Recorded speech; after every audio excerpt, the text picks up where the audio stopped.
दोस्तों, एक वक्त पर हिंद महासागर में चीन के 6 युद्धपोत तैनात रहते हैं। वह हिंद महासागर जिसे भारतीय नौसेना का आंगन कहा जाता है, इसमें से कुछ गल्फ ऑफ ओमान के पास तैनात रहते हैं तो कुछ महासागर के पूर्वी तरफ। हालांकि ये सिर्फ तैनात ही रहते हैं, बस अपना डेरा जमाए रहते हैं, लेकिन फिर भी हम युद्ध की आशंका से इनकार नहीं कर सकते। वहीं दूसरी तरफ पाकिस्तानी नौसेना बहुत तेजी से डेवलप हो रही है और वो अपने बेड़े में लगातार नए युद्धपोत जोड़ रही है। चीन ने पिछले 10 सालों में कई जहाज़ों और पनडुब्बियों को शामिल किया है। इसके अलावा चीन तीसरे एयरक्राफ्ट कैरियर पर भी काम कर रहा है। ऐसे में दोस्तों, भारत को भी लगने लगा है कि उसकी नौसेना में कुछ ऐसे हथियार होने चाहिए जो चीन और पाकिस्तान दोनों को एक साथ देख ले, और इसीलिए भारत ने अपने नौसेना में 26 राफेल एम और 3 स्कॉर्पियन क्लास की पनडुब्बी को शामिल करने का ऐलान किया है। आज हम इस वीडियो में जानेंगे राफेल एम लड़ाकू विमान की खासियत, ये भारत के लिए कितना अहम है और ये पहले से मौजूद राफेल से कितना अलग है, और स्कॉर्पियन क्लास पनडुब्बी क्या है और फ्रांस से इस डील के क्या मायने हैं। तो दोस्तों, वीडियो के अंत तक बने रहें। दोस्तों, राफेल एम यानी राफेल का नौसेना वर्जन है। इसे एयरक्राफ्ट कैरियर यानी विमान वाहक पोत पर तैनात करने के हिसाब से तैयार किया गया है। अगर फ्रांस से डील पक्की होती है तो राफेल एम लड़ाकू विमान को आईएनएस विक्रांत और आईएनएस विक्रमादित्य पर तैनात किया जाएगा। इन दोनों विमान वाहक पोत पर फिलहाल मिग-29 लड़ाकू विमान तैनात है। रिपोर्ट के मुताबिक भारत 26 राफेल एम खरीदेगा। इसमें से 22 सिंगल सीटेड राफेल एम के साथ 4 ट्रेनर विमान शामिल है। इसे फ्रांस की कंपनी दसॉ एविएशन ने बनाया है। रिपोर्ट के मुताबिक रक्षा मंत्री राजनाथ सिंह के नेतृत्व में 13 जुलाई को रक्षा अधिग्रहण परिषद यानी DAC की बैठक होनी है। बैठक का एजेंडा 26 राफेल एम लड़ाकू विमानों की खरीद को मंजूरी देना है। हाल ही में नौसेना ने औपचारिक रूप से रक्षा मंत्रालय को 5 से 6 बिलियन डॉलर यानी 41 से 49 हज़ार करोड़ रुपए में राफेल एम लड़ाकू विमान खरीदने के अपने इरादे के बारे में इन्फॉर्म किया था। लेकिन अब सवाल यह है कि हम जिस राफेल एम को खरीद रहे हैं, जो पहले से हमारे पास राफेल है, यह उससे कितना अलग, कितना घातक और कितना एडवांस एयरक्राफ्ट है। तो हमें इसे समझने के लिए हमारे पास जो पहले वाला राफेल है उसकी ताकत के बारे में समझना होगा। दोस्तों, हम राफेल की स्पीड की बात करें तो 2222 किलोमीटर प्रति घंटे की स्पीड से यह दुश्मन पर हमला कर सकता है। इसकी रेंज है 3700 किलोमीटर। यह 9500 किलो का हथियार ले जा सकता है। इसके विंग की लंबाई 35.75 फीट की है। हथियार के साथ इसका कुल वजन 24,500 किलोग्राम का हो जाता है। यह मात्र 1 मिनट में 68,000 फीट की ऊंचाई तक पहुंच जाता है और इसकी लंबाई है 50 फीट की। सितंबर 2016 में 59,000 करोड़ रुपए की मेगा डील के तहत भारत पहले ही अपनी वायुसेना के लिए फ्रांस से 36 राफेल लड़ाकू विमान खरीद चुका है। रिपोर्ट के मुताबिक राफेल के दोनों वेरिएंट में लगभग 85% कंपोनेंट एक जैसे हैं। इसका मतलब यह है कि स्पेयर पार्ट से जुड़ी कभी भी कोई भी कमी या फिर समस्या नहीं आएगी। सामान्य लड़ाकू विमान को एयरक्राफ्ट कैरियर के हिसाब से चेंज किया जाता है। इसकी वजह है कि आमतौर पर एयरपोर्ट के स्ट्रिप 3000 मीटर लंबे होते हैं, वहीं आईएनएस विक्रांत सिर्फ 200 मीटर में मैनेज करता है। इसी वजह से विमान वाहक पोत पर अरेस्टेड रिकवरी सिस्टम लगे होते हैं।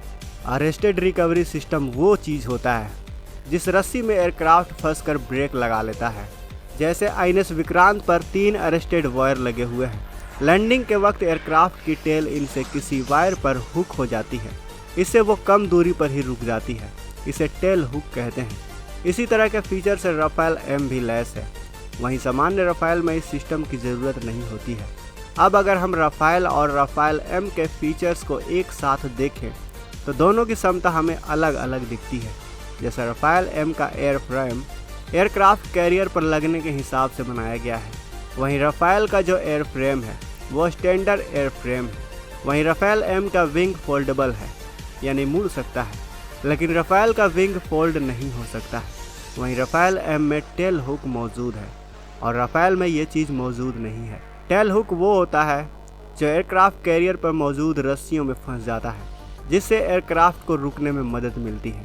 रडार की बात करें तो राफेल एम का रडार नौसेना के हिसाब से बनाया गया है। वहीं राफेल में स्टैंडर्ड रडार लगा हुआ है। हथियारों में राफेल एम कई सारे हथियारों के साथ यह एंटी शिप हथियार से लैस है। वहीं राफेल में स्टैंडर्ड रेंज वाले हथियार ही मौजूद हैं।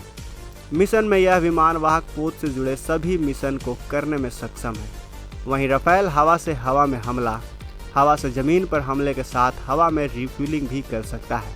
आपकी जानकारी के लिए बता दें कि नौसेना ने सबसे पहले फ्रांसीसी राफेल एम और अमेरिकी F-18 सुपर हॉर्नेट विमान की गोवा में टेस्टिंग की थी।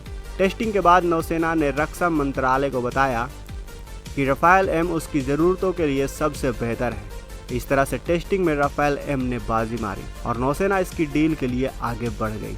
आने वाले सालों में नौसेना की योजना तेजस लाइट कॉम्बैट एयरक्राफ्ट के नौसेना वर्जन को विक्रांत पर तैनात करने की है। तेजस देश में बन रहा ट्विन इंजन के डेक बेस्ड फाइटर जेट है। हालांकि DRDO द्वारा बनाए जा रहे तेजस को तैयार होने में अभी 5 से 6 साल का वक्त और लग सकता है। इसके 2030 से 2032 तक नेवी को मिलने की संभावना है। अब बात करते हैं दूसरे वाले हथियार यानी स्कॉर्पियन क्लास पनडुब्बी की। दोस्तों, मोदी के दौरे पर मेक इन इंडिया के तहत मझगांव डॉकयार्ड लिमिटेड यानी MDL में 3 और स्कॉर्पियन यानी कलवरी क्लास अटैक की पनडुब्बियों को बनाने के लिए दोबारा ऑर्डर मिलने की उम्मीद है।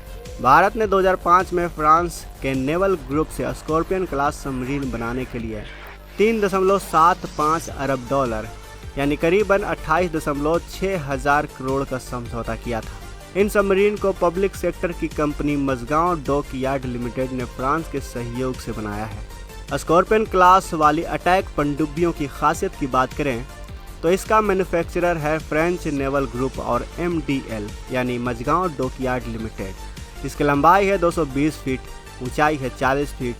यह पानी के अंदर 37 किलोमीटर प्रति घंटे की रफ्तार से चल सकता है। वहीं पानी के ऊपर इसकी स्पीड है 20 किलोमीटर प्रति घंटा। यह 35 सेलर्स और 8 ऑफिसर्स के साथ पानी के अंदर 50 दिनों तक समंदर में रह सकती है, यानी इसके पास पर्याप्त मात्रा में खाना और अन्य सामान होते हैं। स्कॉर्पियन क्लास की पनडुब्बी युद्ध में कई तरह के मिशन को अंजाम देने में सक्षम होते हैं। यह submarine anti surface, anti submarine warfare, special operation, खुफिया जानकारी इकट्ठा करना और माइंस बिछाने का काम आती है। भारत के पास अभी 6 स्कॉर्पियन क्लास पनडुब्बी है, जिसमें INS कलवारी को दिसंबर 2017 में शामिल किया गया था। वहीं INS खंडेरी को सितंबर 2019 में, INS करंज को मई 2021 में, INS वेला को नवंबर 2021 में, INS वागीर को जनवरी 2023 में और INS वागसीर को संभावित रूप से 2024 में शामिल किया जा सकता है।